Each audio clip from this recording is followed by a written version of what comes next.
Welcome to the Make Work Not Suck podcast.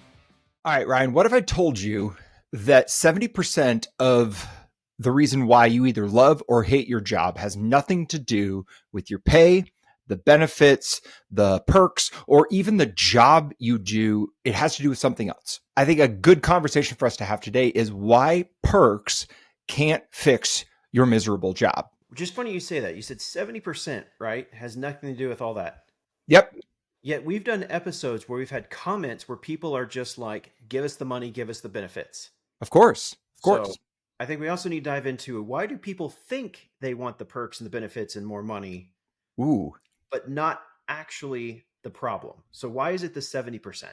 I want to start there. Maybe we should first identify. So what is the one workplace factor that's more powerful than salary, vacation time, and company culture combined? I think you know what it is. I know what it is. What is it, Daniel? Gallup says that 70% about how you feel about your job comes from your manager. That is the single biggest driver of workplace satisfaction or making work suck is your manager. And yet, companies continue to buy foosball tables. They bring in private chefs, massages, not at any places I've worked, but I've heard places that'll do that. They're spending so much more money and attention on perks instead of on training your manager to be a good manager. And I think that's a huge miss. Ooh, well, there's so many things to unpack there. For one, okay. I've had the massages in the office. We've good for you. Perk before, but I think we did a better job on management training too. But I'll have to ask a former employee from the organization to see if it was working or not. The best perk I've ever had was a Coke machine that didn't take money. And I just drank Mountain Dew all day. But that was about the best perk I've ever gotten. Well, I think it goes back down to what do people say? People don't, it's either the company, the boss, or the job itself. And most people can deal with the job or the company as long as they have a strong boss. Mm-hmm. But if that boss is not a good manager, right, then I believe that 70% of disengagement is created by the boss. Yeah, work satisfaction. And what you're saying is we're throwing perks at the problem. Right.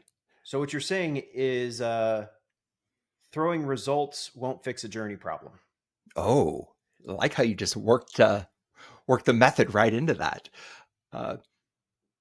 Yeah, I think it's a miss that if what Gallup's saying is true, that 70% of your satisfaction at work is driven by your manager, then why are we spending so much money on pizza?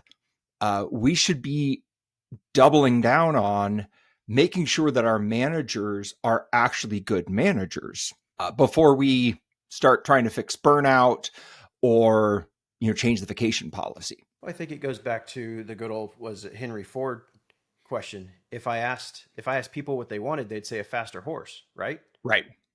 And I think that's kind of the problem is when we ask people what they want the foosball table. They want that. Those are all, tangible things. Those are all results that we think will make us feel better. But in reality, the problem is the manager. And I think you can compound the problem of, if you got a manager of a manager or a manager, or in some cases you've got, in a small business case, you've got an owner, founder, entrepreneurial person, right? That is the quote unquote manager of the leadership team.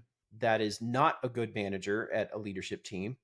And so then those managers, if you don't have strong leadership at the top, then your upper managers could be good, could be bad. And that probably cascades down, and not a surprise, it's 70%, right? Yeah. Yeah. It seems to me that a lot of companies are focusing on the symptoms here and not really focusing on the disease, right? You look at something like employee turnover or employee burnout, and you say, our people are burning out. We need to fix the vacation policy. And rather than doing, which is, honestly not easy, but it's way easier than fixing the culture or training all of your managers how to be good managers. And I think it's a miss. I think it's a giant waste of resources because changing the vacation policy, having, casual Fridays and pizza on Wednesdays. And it's not really going to change the core of the issue, which is the relationship that employees have with their managers. Well, you got two compounding problems. You've got one, management training is a green line path, and we want an Mm-hmm. instant result. If Right. I have to send them to training, well, then they're not qualified to be a manager. So I have to send them to training and they go through a 12-week program, and then it's going to take another 12 weeks for it to be effective. And then I'm 36 weeks in. I'm, Sure. 3/4 into a year before I get results out of this. Like, I need management today. Then you Mm-hmm. got the other side of it is you've got HR departments that are trying to build out, employee success and retention, and they're not the managers. So what can they do?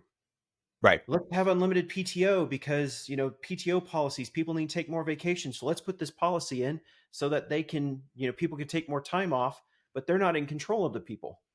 Mm-hmm. Or they're the ones going, if we had a foosball table and we encourage people to play foosball, that'll help our engagement problem.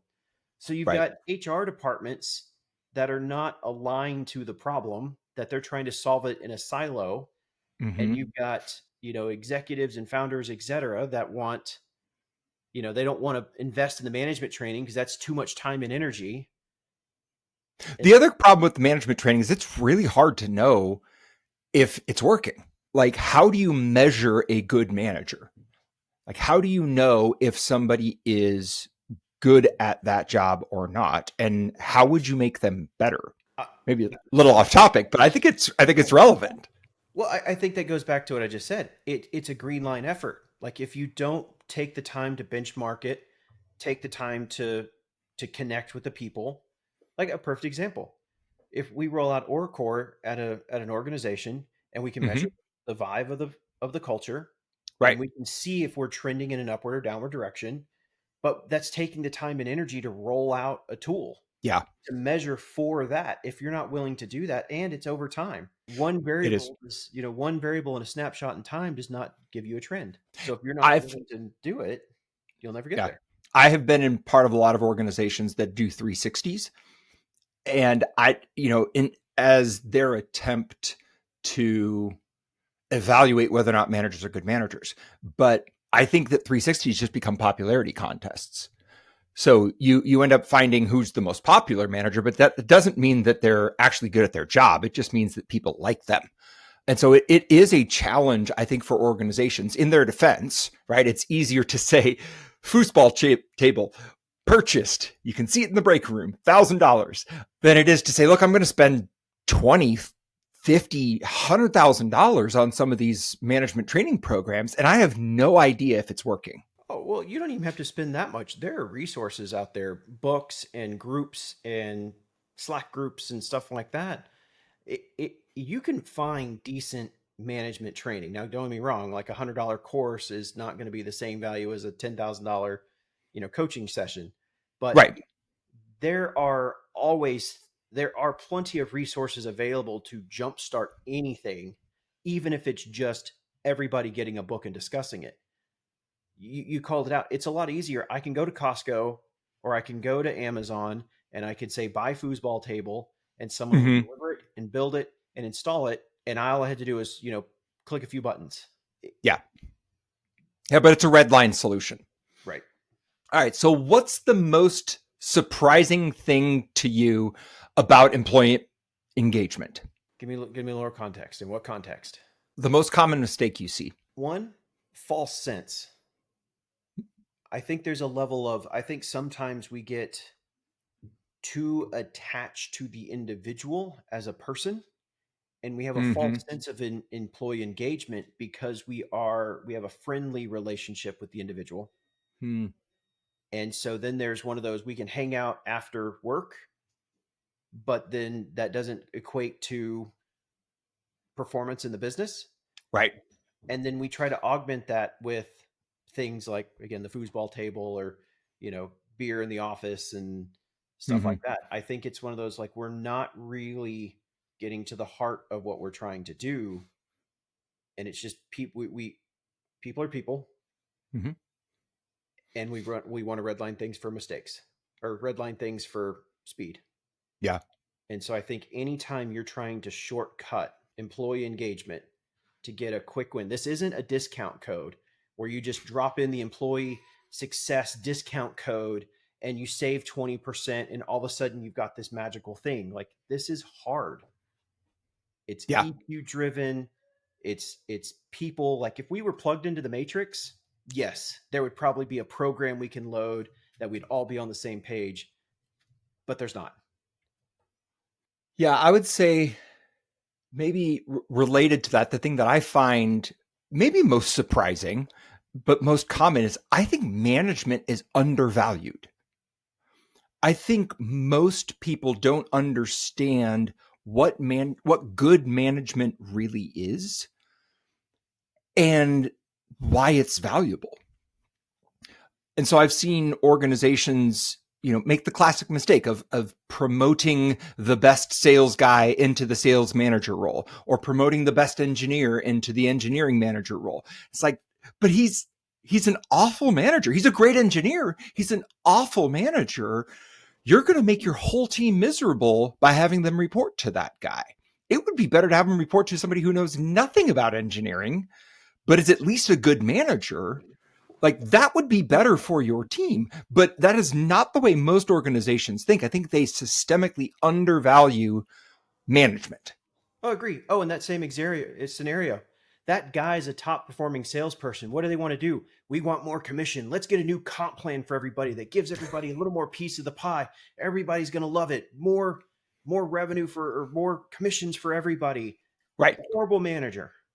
Yeah. But everybody loves him because he's getting a new comp plan in.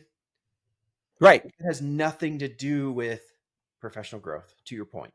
Right. Yeah. Very rarely are your highest performers going to be good managers. They're just wired differently. Well, let's take that one for a second. There's a possibility for them to be a phenomenal manager, but they're not going to be an overnight success manager. They're going to fail, and there's going to be that learning curve in that period. If you take your highest performer and expect them to be an overnight manager, you're setting yourself up for failure. Yeah. Yeah. I've almost never seen, I can't think of a time I've seen that happen overnight. Well, it's very rare. Goes back to the whole red line, green line. Sure. If you want, and don't get me wrong, everybody has to come from somewhere, right? Everybody starts out as a performer, hopefully a high performer, and then decides they want to go in and teach more people and be part of the system builds. Like, that's the natural progression of climbing the ladder. There's nothing wrong with that. It's when you do it as a red line, expecting that person to be a manager.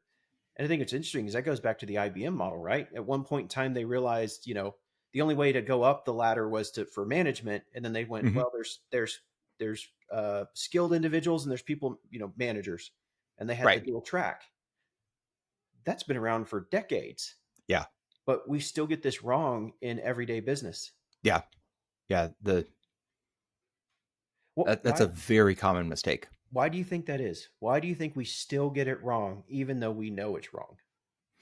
I think it's a red line for results problem. I think that, I've seen so many jobs. I even have these jobs where it's like, so your job is to deliver this, and this. Oh, and by the way, you're also going to be managing this team of 5 people. It's like, hold on, whoa. Team of 5 people is a significant set of responsibilities. I don't think anyone's going to be successful managing that team, care and feeding for those people, making sure that they've got what they need to be successful, and then delivering the 10 other things you want me to do. And so they're just redlining for results as opposed to really building a healthy culture with good managers who know how to engage and get the most out of their people. And so you just end up in this kind of self-fulfilling prophecy where the managers suck, they're grinding their people quit, so everyone has to take on more, and it just kind of becomes this death spiral. So I want to give you an example that I saw. This is a real life example from this past week. And I think this is another thing, and this is definitely in the small business space. Yeah. I think when you also have don't get me wrong, I love KPIs, I love results, but it's got to be in balance, right? A great manager will have the best team KPIs and individual APIs for their downline, but the worst KPIs on themselves if you hold the same KPIs, because their Mm-hmm. job is to elevate everybody else and utilize their skills leverage, right? Yep. Too many leaders and executives put a performance metric on the manager. We call them a Mm-hmm. player coach, and then we go, why aren't you hitting your stats? So the only way for that individual to be successful is to be an individual contributor, which then it's not their fault they're a crappy manager. Right. It's their manager's job that they're a crappy manager, because you're holding them to a KPI because you care about their throughput. Whereas Mm-hmm. what you should care about is their team's throughput. And if the team is doing well, then that means the manager's probably doing a decent job. If the team is happy and they're performing, do you think the manager's doing their job? Absolutely. Absolutely. But we want to look at their KPI. They're not hitting their performance metric. Right. Maybe you're measuring the wrong thing. I had a very large kind of training coaching engagement with a client a couple of years ago, training a bunch of first-time managers that are all technical people. And everybody I was working with was staying up all night to make sure that their team's deliverables were correct. And I remember asking this guy one time, I said, how would you, like, you're a manager's first time manager, like, how do you describe your job? And he said, to make sure my team gets everything done. Like, and so if that means that I've got to stay up all night to do it, that's the success metric. And I challenged him and I said, I don't think that's the right way to think about your job. And he's like, well, what's a better way? I said, I think you need to measure yourself on your team's ability to deliver great work without you. And I could just see it blew his mind. He's like, what do you mean without me? Like, but that's really the trick of management, right? Is to coach and to train and to develop and to give feedback and to do the things that your team needs to elevate the team so that they don't need you. But that's also scary, because if you build a team that doesn't need you, there's a lot of organizations that will be like, sweet, we can get rid of Ryan and save on headcount. So maybe that's, kind of digging into some of the root causes of why organizations get this so wrong. I would say that's probably one of them. Is it's scary to manage well, because people who manage well end up appearing, not being, but appearing unnecessary. Well, yeah, I mean, that goes back into, again, if the greatest manager is in the background. And so, Right. you appear irrelevant. So then there's the Mm-hmm. fear factor. That goes Mm-hmm. back into, again, if you're a manager, that's a fear factor of losing your job because you feel you don't want to be irrelevant because you're doing your job well. But if you come off as irrelevant, you'll get replaced. Then that means the manager above you hasn't built the criteria for success. I think that cascades down. I mean, we're literally hitting on, why is it the 70%? Mm-hmm. Because we value the wrong thing out of managers. Plain Yeah. and simple. We want results. We jump to results. And so in the absence of doing it right, we check a box and we throw perks, biffs, pool tables, Treats, beer. Yeah, exactly. pizza. Which at the end of the day, it's just a downward spiral and just makes work suck. All right, great. I get to play pool in the middle of the day, but I'm going to get, I'm going to get a lecture from the VP for missing deadlines, but I might as well just, take the lecture, because I know I'm going to play pool because I know the lecture's coming and there's nothing I can do about it. And then I'll Right. go home and, talk about how much work sucks with my friends and family. So how do you think we got here?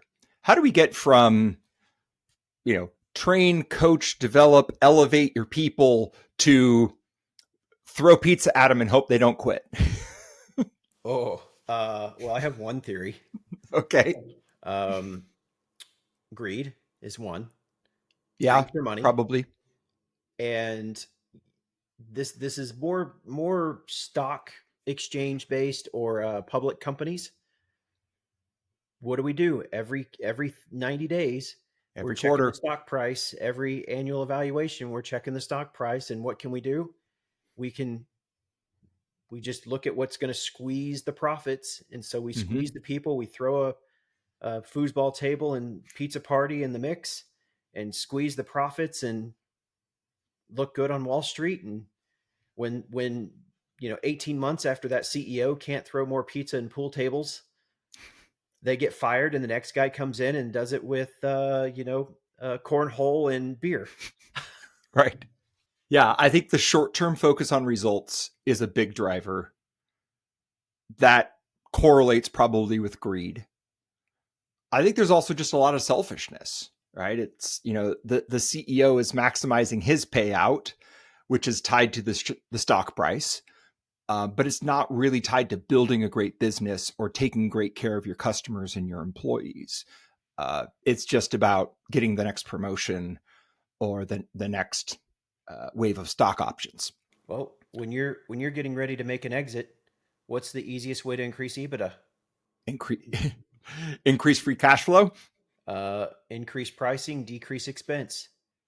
If I can cut Okay. 30% of the overhead and squeeze it, and theoretically maintain the Mm-hmm. same level of throughput, then therefore my EBITDA goes up, therefore my multiple goes up, therefore it's the next guy's problem. Right. And who's left with the pain and suffering? It's The the everyday employees. worker, everyday employee that make work suck. Yeah. Would you say that a company that's waving the flag on all of their employee perks, that's actually a red flag that signals a company doesn't value management and they would rather distract you with bright, shiny objects and pizza Fridays than a healthy company that maybe doesn't advertise all the employee perks? I that's hard to say, because I don't think it's that black and white. I think it comes down to, like, there are companies that do it well. They have good management training, they have good glide paths, they have all these things, and they have perks Mm-hmm. and benefits. And I think, again, I don't think there's anything wrong with having those, but it's your motivation of why you have those. And so I think if I'm evaluating a company, I'm going to look at, like, the glide paths for the job progression. Great, they've got all these perks and benefits and unlimited PTO, and they're using Bonusly and yada yada yada. But then, what are my glide path options? If I want to be a manager, is there training opportunities? Mm-hmm. And if what you see is it's all about the shiny stuff, and there's nothing on career progression, heck yeah, it's a red flag. Yeah. Yeah. I think I would look for training budgets. Like how much money do you guys have set aside to help your people become better versions of themselves? And if that number is zero, but the, foosball count is high, I think that's a red flag. It goes back to what's his name, Richard Branson. Mm-hmm. May not be the greatest example here, but he said he's done a few good things. He's always said employees are the company's greatest assets. Employees are a company's greatest asset. If Mm-hmm. you take care of that asset, it will take care of the customer, which will in turn take care of the business. If you invest in your people wholeheartedly, they will take care of the customer. That'll increase revenue, that'll increase retention, that'll increase everything across the board. Now, this doesn't mean throw things at them just to, like, this is not take care of the customer like we've been talking about, throw foosball tables and pizza parties and Starbucks gift cards at them. Like that's Mm-hmm. not taking care of the employee. Yeah. That's just hopium. Hopium. But All right. it all goes into why you're doing it. What's the vision behind this? What's the journey you're trying to create? And those are the results that might come out of it. But it's, why are you doing it? And if you're not clear Yeah. on that, and you're expecting a result, or you're using it to ring your people, you're not going to get the desired outcome. Plain and simple. Yeah. All right. So let's talk about why this makes work suck. So your manager sucks, but rather than fixing that problem, the leadership is going to institute shorts on Fridays. How do you feel about that? I don't give a crap. Again, it comes down to, people can see through BS. Mm-hmm. Now the real question comes down to, and this is a business level culture problem. Is this just a single manager that sucks, and most managers in the business are good, and this just happens to be one that needs to be dealt with? Or is this like the management expectation through the business and it's just toxic across the entire organization? Right. If it's a systemic problem versus a one-off. Yeah, if you've got if you, let's say a company's got 250 employees and they're going to do, summer hours where we work till noon on Friday and you get from noon off every Friday during summer. Awesome. Mhm. If it's one or two managers that suck inside this 250 person company, okay, that's an isolated issue to deal with. If it's every single manager, then yeah, it's just like a great, I'm going to take advantage of it, but I'm probably going to work on something outside the business. I'm going to use it to bitch about it, or Right. I'm going to go advance my skills personally and go look for a job elsewhere. Yeah, I think that perks are especially frustrating when the hard work of leading an organization has not been done. When we're not clear on vision, journey, culture, and results, and we're just trying to distract you with Starbucks gift cards uh, and ice cream parties. I think that if the hard work has been done to align vision, journey, culture, and results, then perks are very, very well received. Most of the time, at least in my experience, people appreciate that. But you've got to have that foundation. And if you don't, there's really nothing that you can do to distract people from that or to overcome it. It almost, I think, sometimes ends up being lipstick on a pig, because you're trying to convince me that this is a better place than it really is. And so my recommendation to particularly senior leaders is focus less on the perks and more on fixing the guts of the business. How have you seen the attitudes towards perks vary by generation? Ooh, now you're talking something that can really screw a company up, or win the other way. I do think there's a level with the older generations, the boomers. They're Mm-hmm. grinders. They're all about the results, and I do think that's where some of the older management style of just throwing results at it comes from. Hmm. Whereas when you look at the different generations, you get different perspectives wanting different things. Like millennials want more of a work-life balance. I want to be able to Yeah. blend my work and my personal life interdependently, whereas a boomer wants you in the office at 8 a.m. Right. So Or I think there's a 7:30. yeah, I was being generous. They were, that's them trying to meet you in the middle. The Right. But I do think right now, because of the age lifespan has increased, because the Mm-hmm. average worker age of workers have increased because of the large bodies of people in the workforce. We got what, four different generations in the workforce right now. Mm-hmm. I do think that plays a factor into it, especially when you have upper level leadership that are the older generation, and lower level, more frontline managers are the younger generations. And you've got two totally different styles, or four different styles technically. Right. And I think that creates a rift of, like, even what is leadership training. Mm. So I'm sure a boomer wants a Gen Zer to go through a leadership training that's on, VHS and cassette tape. Whereas a Gen Z wants to watch something that's on YouTube and Mm-hmm. TikTok, and it's just, you're not blending there. So I do think there's Right. generational differences that definitely contribute to the 70%. But I think that also goes down into a good manager, regardless of their age or any other factor, would figure out how to connect with their people to be a Mm-hmm. good manager. Right.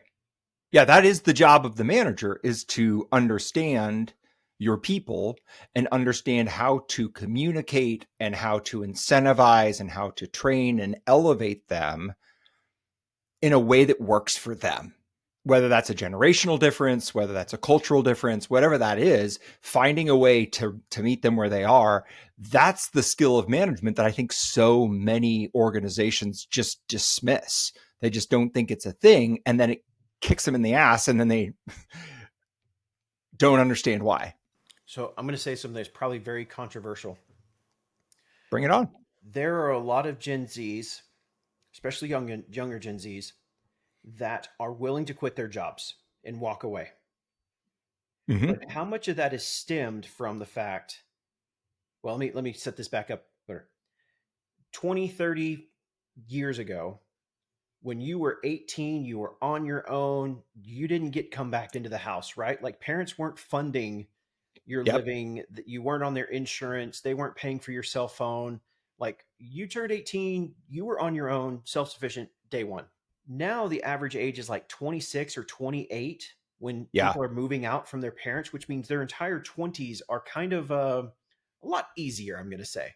They will Yeah. say it's harder and, oh, life is so hard. When your parents are still paying a lot of your bills, life's not hard. So I wonder how much this is like if there's younger Gen Zs that still have that, foundation. And this is where the helicopter parent comes in. And this is getting to Hmm. a whole other problem for accountability and whatnot, where Right. the parents want, and this is coming off of doing a college orientation where they were telling the parents, you have to let go. You know, Hmm. you can't look for any excuse to bring them back home.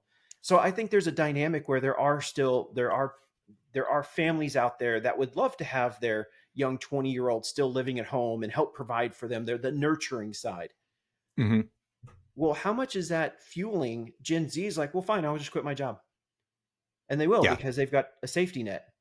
Now, I know Right. that's not every situation. I know there are people that are hardworking and they can't afford it. And I think there are, let's just say it's 50-50. I don't know what the real percentage is, but Sure. there are hardworking people that have on their own and they can't afford it and they got to suck it up with the crappy boss. And it is what it is. And work ultimately sucks. And then I think there's the ones where it does suck, but it's easy for them to quit because they got a safety net. Right. And so you're really kind of in a catch 22 because one can just quit and leave like it's nothing. The other one has to suffer.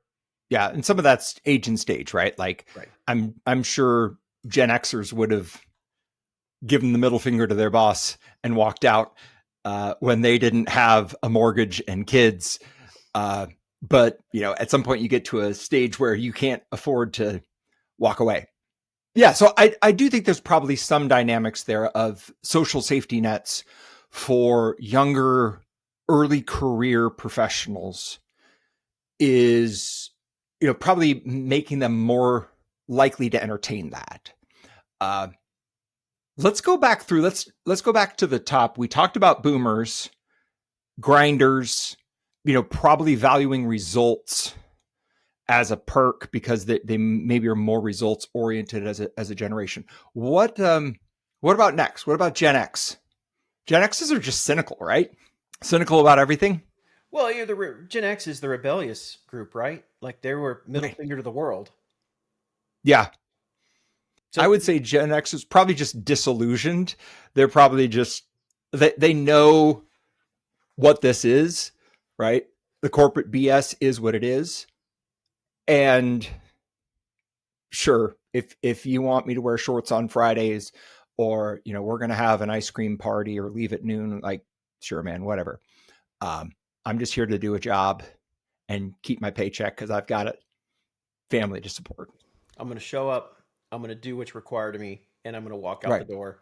And if you Right. want me to check that box, I'll do it. But I'm going to do it begrudgingly and just enough to check the box. Yeah. Yeah. They're not going to sell their soul for it because they did that years ago and they saw how it worked out. So The I don't boomer's think going they're to going to do go, it. wait, I make $100 every time I check that box. How can I gamify this system and check it 1,000 times and get the money? Right. Yeah. Um, all right. So then what about millennials, Gen Zs? Oh, all right. Not millennials and Gen Zs. Millennials first.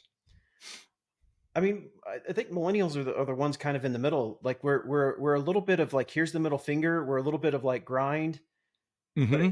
it's all about the work life balance. Like why can't I do this better? Why do I have to do this the old way when Mm-hmm. I can do it a better way and still hang out with my friends, my family, and do things? Right. And so I think there's yeah, I think there's a little bit of especially the older millennials. There's a little bit of exodus.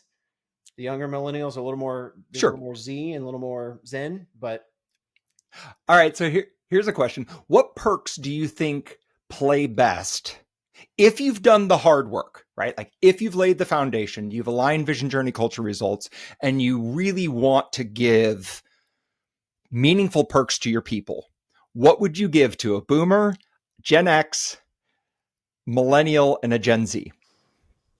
Boomer's easy. It's cash. I was going to go gold watch.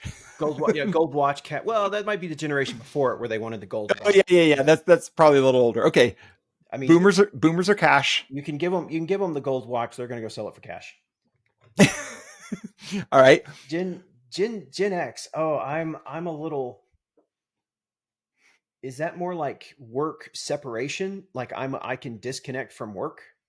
Yeah, I could see that. It's not really a work-life balance thing. It's maybe like extra days off. Yeah. See, I think for the millennial, it's going to be flexibility. Okay. I want to be able to work while I'm in Europe, and I might take a day or two off, but I'm going to blend my work. But Hmm. I want freedom and flexibility. I don't want Okay. to be I chained like to a that. desk. I don't want to be chained to an agenda. I don't want to be chained to. I want to be able to travel to Japan for a month and work without restriction and balance my life. And then the Gen Z. I think the mental health, the flexibility on the mental health side. It's kind of like they want Hmm. to actually I think Gen Z is like a combination of all four. Like they want the money, they want the days Right. off, and they want the flexibility, and they want the mental health Hmm. perk. And there's a lot I'm hearing from Gen Z about career progression, coaching, mentoring. They want to get promoted every 9 months. 9 days. 9 days. I mean, you know what's funny, and again, I do appreciate this. I know I'm making fun of it a little bit, but I do appreciate it because it is forcing. Again, I always think Gen Zs are like the iterated version of millennials. So we started it all. They're just trying to make Mhm. it better. That's what I'm going to say. All But right. I'll let you have it. there's a level of I would say disillusion with the Gen Zs that I'm noticing that I didn't have to deal with with previous generations. Is it's one of those like, well, I showed up, I checked all the boxes, I deserve a raise. It's like, well, Mm. just because you're doing a job doesn't automatically entitle like, are you adding more value? Well, I've learned how to do this process. Well, great, you've learned how to do your job, but how does that equate to like you deserve a raise? Like, and sometimes it's one of those like, oh, I want $20,000 more a year. Like, is your job creating $20,000 worth of value for the company? Well, no, I've been here and I've mastered this job, so I deserve more money. It's like, well, no, Right. you're just doing your job. Yeah. And so There. I do appreciate the career progression and wanting to. It's almost like we've gone full circle. It's like climbing the ladder. They want to Right. climb that ladder. They want those raises, but it's disillusion. Like I don't mean this in a. I'm going to use this as the example. It's like entitled. It's like they feel like it's like they almost come in entitled to promotions, regardless of the business performance. Revenue's Right. down. I killed it. Give me a raise. Yeah. I think it's disconnected Disconnected. from Thank you. the reality of business management. And I've got clients that are saying this where they've got Gen Z employees come in and they're like, I want $25 an hour. And it's like, you can't read. Like what can I like what job can I give you that adds more than $25 an hour worth of value? Right? Like you're worth $10 an hour because all you can do is greet customers. Uh, if you want a livable wage, you need to have livable skills. And that disconnect, I think, is most evident in the Gen Z and Gen Alpha employees that are coming up. They don't understand how this works, that if I'm paying you $25 an hour, you have to create more value than that for me so that I can pay you and pay for, the rent and power and utilities. Well, so let's take this back to like the whole management problem, right? Mm-hmm. Is you're a poor manager, you like your employees, and you want to do good by them, and so they come to you and say, "I want the raise," and you're like, "Yeah, I'll get you that raise." You go to your boss, and the boss is like, "You're nuts," and Right. then the manager comes in and goes, "Well, they're not going to allow it." Yeah. Then it's more like a buddy buddy relationship as opposed to a management relationship, as opposed to working through the management side of how can we get you there? What does that job look like? And sometimes that's because they don't want the employee to go, they don't want the employee to have their job, or Right. they don't want them to succeed more than they are, or Hmm. maybe they want to be liked. I mean, there's all these other variable reasons. Or they don't want them to just quit because they know Gen Z will just quit because they've, had a bad phone call. Yep. So I think it's interesting how the different generations and the expectations and how we throw those perks.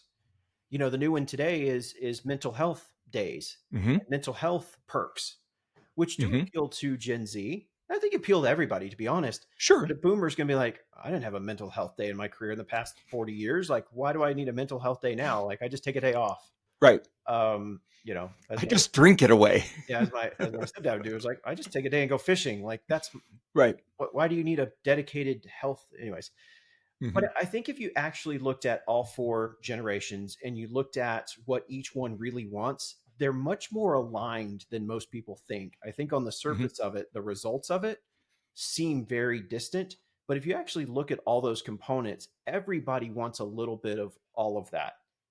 And so Yeah. there is adding a component of mental health. There is a component of adding bonuses and incentives. There is a level of adding flexibility and schedule. And if you can bring balance to that, then the perk side can actually meet all four generations well.